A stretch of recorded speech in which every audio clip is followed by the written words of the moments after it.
Hi, I'm Wayne LaPierre, head of the National Rifle Association, and I'm here in New Orleans, and I'm going to show you for the next few minutes something that will shock you, and I guarantee you've never seen it before, because it's something the big media companies in this country didn't show you, because they said it would never happen. They said the government would never come into your home and confiscate your firearms. They said the government would always be there to protect you. You stay tuned and watch, because right now I'm going to show you the truth.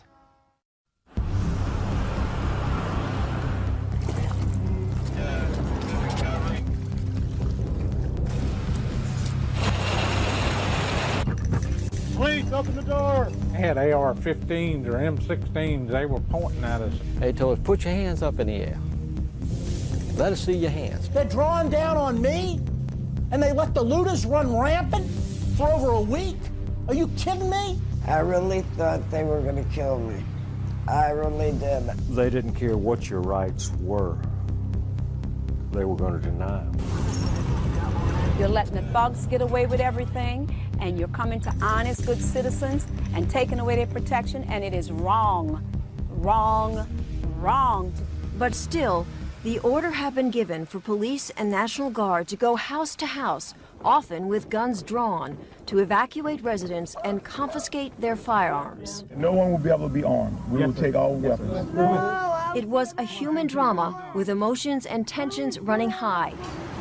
Patty Connie is still trying to recover physically and emotionally. They really did a number on me. From the day police forced her from her home. It was traumatic. All of a sudden, they were banging on the front door, the side door, and the back door. They said, let us in. Patty tried to explain. She was on dry land, she had plenty of food and water, and didn't want to abandon her dogs. But it didn't matter. If you see 6 or 8 police that look like linebackers pushing you in a corner, you're in shock. I'm saying, look at all my food. I got plenty of food. They kept pushing me back, and ended up like this. Then, Patty showed them a small revolver she was carefully holding in the palm of her hand. A camera crew was there to capture what unfolded next. I said, it's not even loaded. And I dropped it on the floor. You got a gun? Well, they punched me in the face. Look at my black and blue marks. Look at what they did to me. They dragged me out of here. How could this happen in America? You're treated like a criminal, and you did nothing wrong. So your rights are really out the window. Richard Styron was in his friend's bass boat trying to salvage his gun collection before the looters stole it, when they got stopped by a St. Tammany Parish Sheriff's boat. And we've had policemen tell us that that's what they wanted us to do, but not the sheriff in St. Tammany. They just wanted to confiscate them from us. We felt like criminals at the time when they come up to us with M16s or AR-15s, whatever it was, but there were 4 of them with rifles and holding on us. He said, be thankful we're taking your guns here. Why should I be thankful? Well, if they catch you with them on land, they're going to take you straight to jail. I felt like it was un-American and then we had been violated. They took something from you. They stole something from you. That's the only way to put it. They took something that they didn't have a right to take. You know, the more I think about it, the madder I get. Jim Richard's home was badly damaged by Katrina, but when he tried to save his gun collection, I had most of them stored up top. It too was confiscated by law enforcement. You know, they had no jurisdiction here. You know, I'm a law-abiding citizen, protecting myself, you know, and property. Yeah, they had no right to take. But the authorities didn't stop there. What I feel is that we're losing control of who we are as a nation. Robert Zoss was forced to evacuate when a tree destroyed both of his family's homes.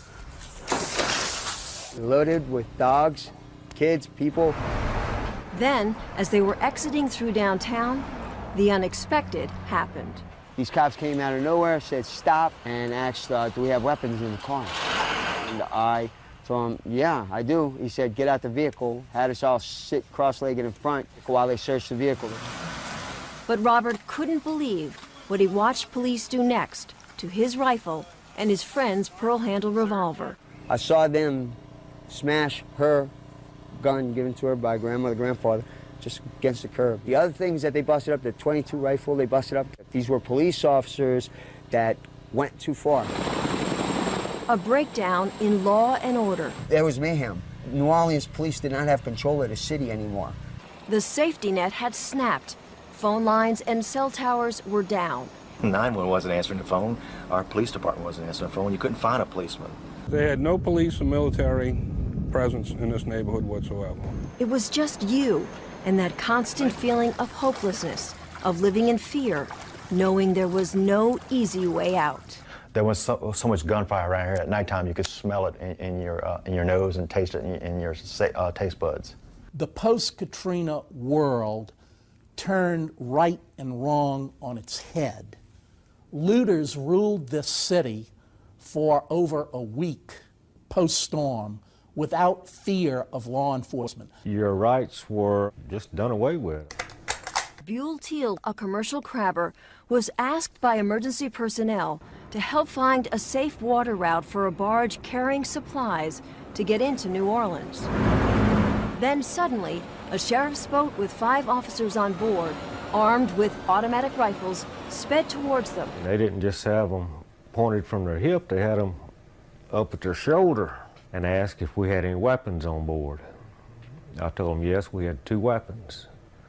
They said, get at the back of the boat with your hands in the air. We're coming aboard to search. Search and then seize Buell's firearms. And when Buell asked for a receipt, the officers flatly refused. You got a Second Amendment law on the books, and it's just total disregard for it. They violated my rights as far as search and seizure. They had no search warrant. Most of the people we talk with say they are living proof of what will happen if we let it. Our guns confiscated, our individual freedoms taken away. That's not Louisiana. That's not America. Absolutely not. Nazi Germany, Cuba, People's Republic of China, North Korea, yes, but not America. Not America. Heed the warning of what this was. This is like Australia. All of a sudden, boom, they got our rights. This isn't freedom. If it can happen to me, it can happen to anybody. Well, it means a lot to me now because I know what it feels like to have them taken away. If it wasn't for the NRA, we probably wouldn't be too long down the line that we wouldn't be able to own guns. Life will never be the same for us again.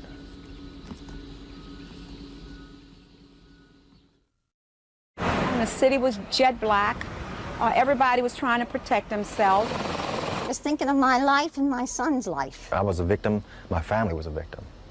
And it's not going to happen again. Vinnie Purvell and his neighbors at Algiers Point had survived Hurricane Katrina, but they weren't sure they would survive the ruthless attacks by armed looters. There was one point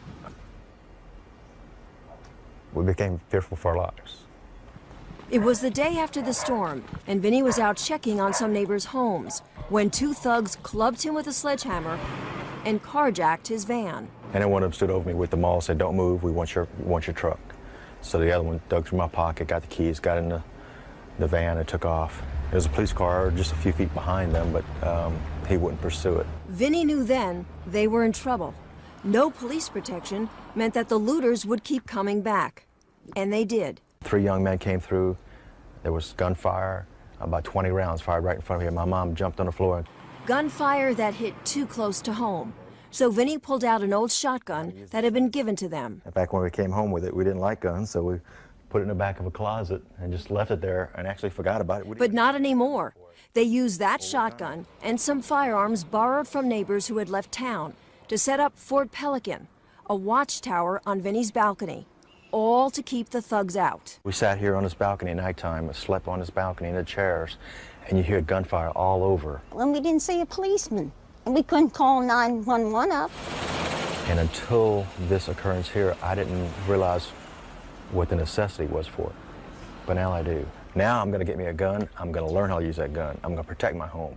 Go get one. If you're an honest citizen, get one if you're in fear. Marie Galatis, a Baptist minister, faced the same story in her neighborhood. The same threats by thugs, the same lack of police. But she never once felt afraid. I had my Bible and I had my gun, and I knew I was safe. Marie knows she was lucky.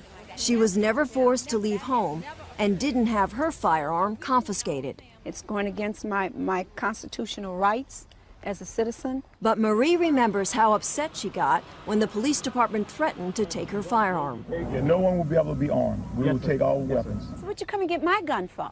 I'm a good citizen. Why don't you go get some of these people that's murdering people and robbing the stores and breaking in homes and everything? What are you worrying about me for?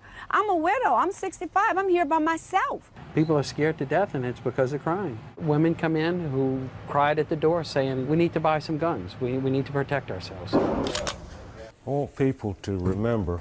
Remember Buell Teal? The firearms he had for protection were confiscated by sheriff deputies. And although he tried to get them back, all he got was the runaround. It made me angry when they told me to go get a lawyer if I wanted my guns back. Angry enough to pick up the phone and call the one group he knew could help him, the National Rifle Association. This was a Tuesday around noon when I called NRA. Wednesday at noon, an investigator was knocking on my door, had just flown in from New York. 2 days later, the NRA filed a federal lawsuit, and a judge quickly ruled in its favor, ordering law enforcement to stop confiscating firearms from law-abiding citizens and to return those they had already taken. And this was the 2 rifles that they confiscated. It was a major victory for firearm freedom and for people like Buell Teal. He finally got his firearms back. Okay, this is my grandson's gun. He was overjoyed when the NRA stepped in and got his gun back for him. No, absolutely. I don't think I would have got him back, if it wasn't for the NRA. I was tickled to death. But gun owners in New Orleans weren't that lucky. Despite an order from a federal court judge, they still couldn't get their guns back. The city attorney has argued that there is no Second Amendment right and that cities and localities can confiscate guns at will and you don't have any Second Amendment rights at all. The city was in denial, first denying that they took the guns, even though the police gave the order on TV to do just that. No one will be able to be armed. We will take all weapons. And now denying that they even had them. But that all changed when the NRA went back to federal court a second time, demanding the mayor be held in contempt. For the first time, they've admitted not only that they have guns, but we saw them ourselves stored in a double-wide trailer. There were so many guns, and they were stacked in these big piles. As many as 1,100 firearms are being stored in this police trailer. And finally, people like I.H. Spurlock had hopes of getting their guns back. But this is what I'm missing, these 6 here. Revolver.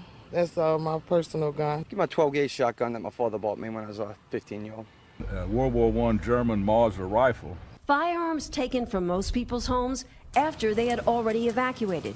But Spurlock was optimistic, because although the police took his guns, they left behind the empty cases, and he had the serial numbers written down inside.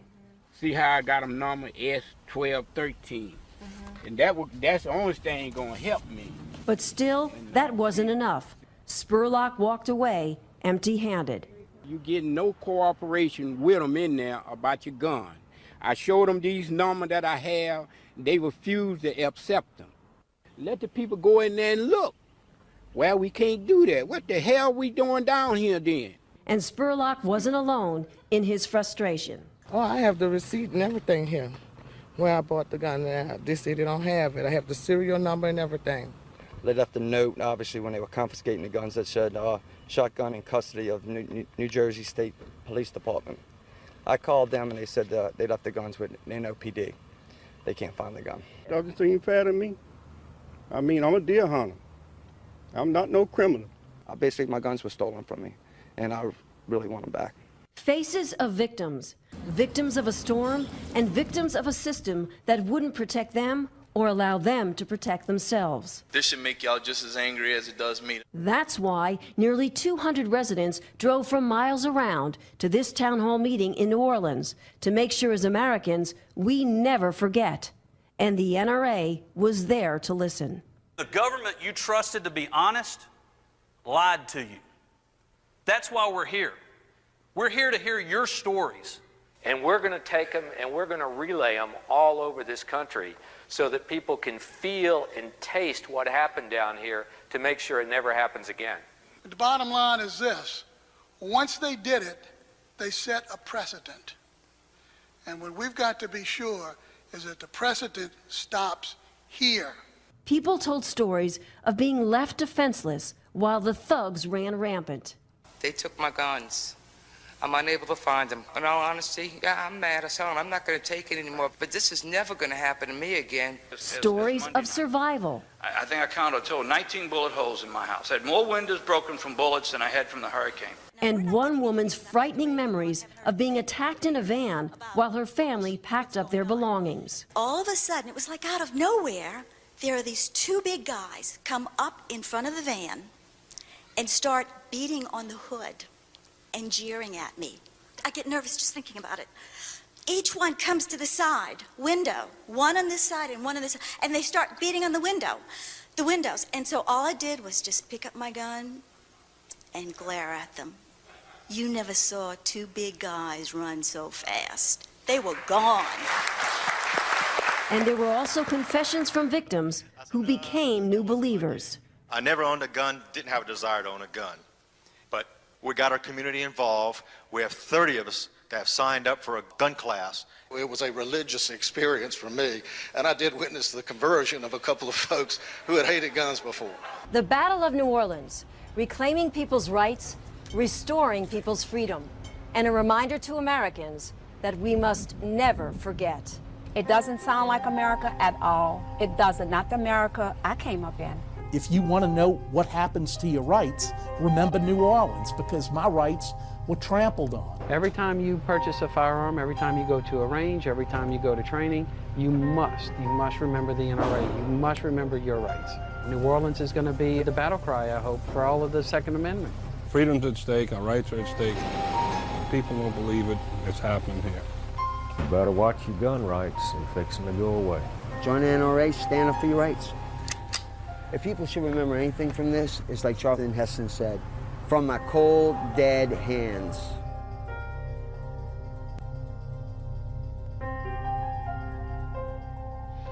You know, I've had a lot of people in this town tell me that when you go through something like they've gone through, it changes your life, but it also changes the way you think. I've had people tell me they never owned a firearm and are going to now. I've had people tell me they only owned a firearm for hunting, target shooting, or collecting, and never really thought much about the Second Amendment. Yet now they'll spend the rest of their life fighting any politician that wants to take away their guns. The best way you can do that is pick up the phone right now, call the National Rifle Association, and join. Together, I promise you we'll protect this freedom and stop the government from ever again coming into law-abiding folks' homes and taking away their source of protection when they need it most.